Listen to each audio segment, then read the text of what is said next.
Hello everyone, this is GrislyMage. I'm going to do an ASMR video. Hopefully this will help me finish the books that I'm reading. I'm going to start reading chapters.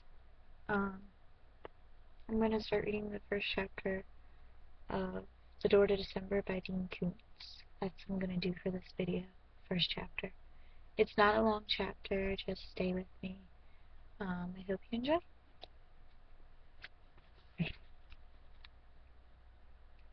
As soon as she finished dressing, Laura went to the front door and was just in time to see the Los Angeles Police Department squad car pull to the curb in front of her house.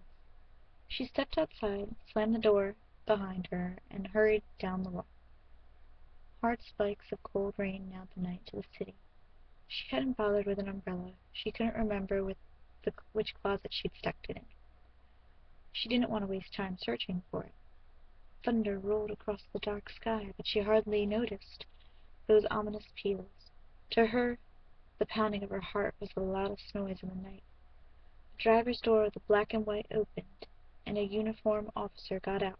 He saw her coming, got back in, reached across the seat, and opened the front door on the passenger side. She sat next to him, pulled the door shut. With one cold and tremulous hand, she pushed the damp strand hair away from her face and tucked it behind her ear. The patrol car smelled of pine-scented disinfectant and vaguely of vomit. The young patrolman said, "Miss McCaffrey?" "Yes." "I'm Carl Quad. I'll take you to the Lieutenant Haldane." "And to my husband?" she said anxiously. "I don't know about that." "I was told they found Dylan, my husband." "Most likely. Lieutenant Haldane will tell you about that." She gagged, choked, shook her head in disgust. Quad said, "Sorry about the stink in here. Arrested a guy for drunk driving earlier tonight, and he had manners of a pig." The odor was not what made her stomach twist and roll. She felt sick because, on the phone, a few minutes ago, they had told her that her husband had been found, but they hadn't mentioned Melanie. And if Melanie was not with Dylan, where was she? Still missing? Dead? No. Unthinkable. Laura put her hand on her mouth, gritted her teeth, held her breath, waited for the nausea to subside. She said, Where are we going?" "A house in Studio City, not far." "Is that where they found Dylan?" "If they told you they found him, I guess that's the place." "How'd they locate him? I didn't even know the people were looking for him. The police told me there was no cause for their involvement. It wasn't their jurisdiction. I thought there was no chance I'd ever see him or Melanie again." "You'll have to talk with Lieutenant Haldane. Dylan must have robbed a bank or something." She could not conceal her bitterness. Stealing a child from her mother isn't enough to interest the police. "Buckle your seatbelt, please." Laura fumbled nervously with the belt as they drove away, quickly to the curb, and Quad hung a U-turn in the middle of the deserted, rain-swept street. She said, "What about my Melanie?" "How's that?" "My daughter. Is she all right?" "Sorry, I don't know anything about that either." "Wasn't she with my husband?" "Don't think so." "I haven't seen her in almost 6 years." "Custody dispute?" he asked. "No. He kidnapped her." "Really?" "Well, the law called it a custody dispute, but as far as I'm concerned, it's kidnapping, pure and simple." Anger and resentment took possession of her when she thought of Dylan.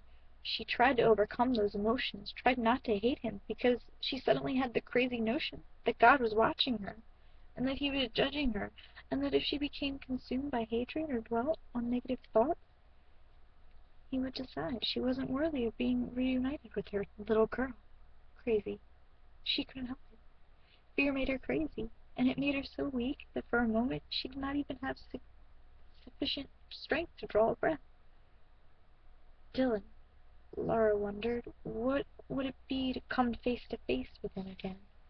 What could he possibly say to her that would explain his treachery? And what could she say to him that would be adequate to express her outrage and pain? She had been trembling, but now she began to shake violently. "You okay?" Claude asked. "Yes." Claude said nothing. With the emergency beacons flashing, but without using the siren, they raced across the storm-lashed west side of the city. As they sped through the deep puddles, water plumbed on both sides, eerily phosphorescent, like swarthy white curtains drawing back to them to pass. "She'd be 9 years old now," Laura said. "My daughter, I mean. I can't give you much more of a description. I mean, the last time I saw her, she was only 3. Sorry I didn't see any little girl." "Auburn hair? Green eyes?" The girl said nothing. "Melanie must be with them," Laura said desperately, torn between joy and terror. She was jubilant at the prospect of seeing Melanie again, but afraid the little girl was dead. Laura had dreamed so often about finding Melanie's corpse in a hideous condition or another. Now she suspected the recurring nightmare would prove to have been an omen. She must be with Helen. That's where she's been all these years, 6 long years, so why wouldn't she be with him now? "We'll be there in a few minutes," Claude said. "Lieutenant Haldane can answer all your questions." "They wouldn't wake me at 2:30 in the morning, drag me out to the middle of a storm, if they hadn't Melanie, too. Surely they wouldn't." Claude concentrated on his driving, and his silence was worse than anything he could have told her. The thumping windshield wipers could not quite clean the glass. A persistent greasy film distorted the world beyond, so Laura felt as though she was riding through a dream. Her palms were sweaty. She bottled them on her jeans. She felt sweat trickle out of her armpits down her sides. The rope of notion in her stomach knotted tighter. "Is she hurt?" Laura asked. "Is that it? Is that why you don't tell me anything about her?" Claude glanced at her. "Really, Miss McCaffrey, I didn't see any little girl at that house. I'm not hiding anything from you." Laura slumped back against the seat. She was on the verge of tears, but determined not to cry. Tears would be an admission that she had lost all hope in finding Melanie alive. And if she lost hope, another crazy thought, then she might actually be responsible for the child's death because, crazier, maybe Melanie's continued existence was like that of Tinker Bell and Peter Pan, sustained only by constant and ardent belief. She was aware that quite hysteria had seized her.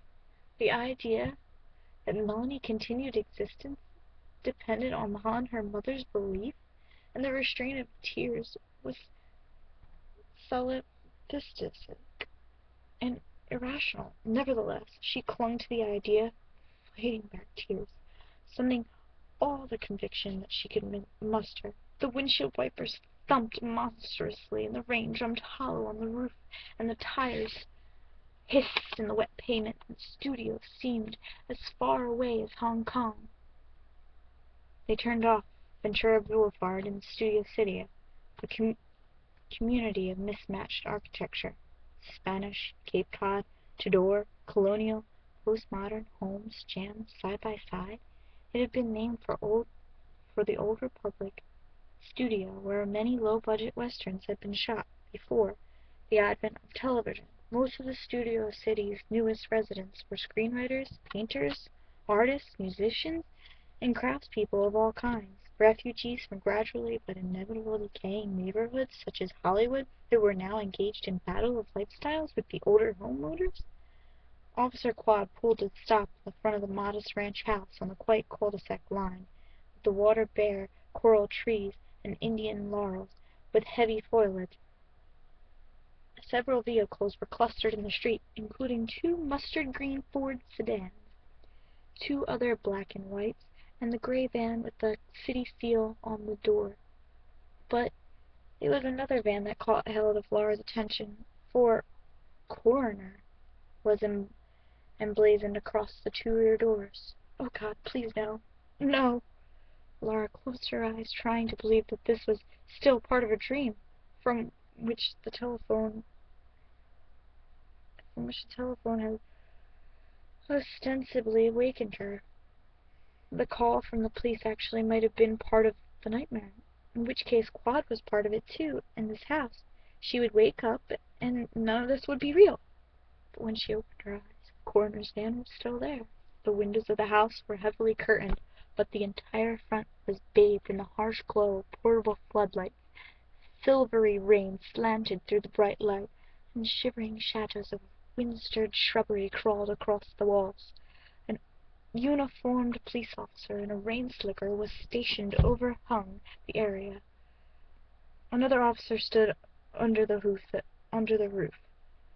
of the front door.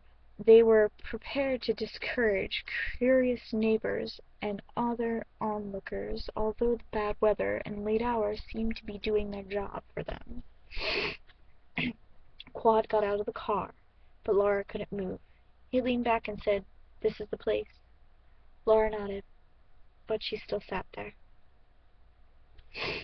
She didn't want to go inside. She knew that she would find Melanie dead. Claude waited a moment, and then came back around the car, opened her door. He held out one hand to her.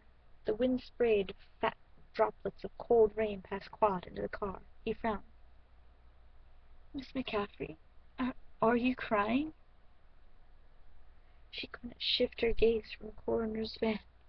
When it drove off with Melanie's small body, it would carry Laura's hope away as well, and leave her with a future as dead as her daughter. In a voice no less tremulous than the wind-shaken leaves on the Indian laurel, she said, "You lied to me." "Huh? Hey, no, not at all, really." She wouldn't look at him.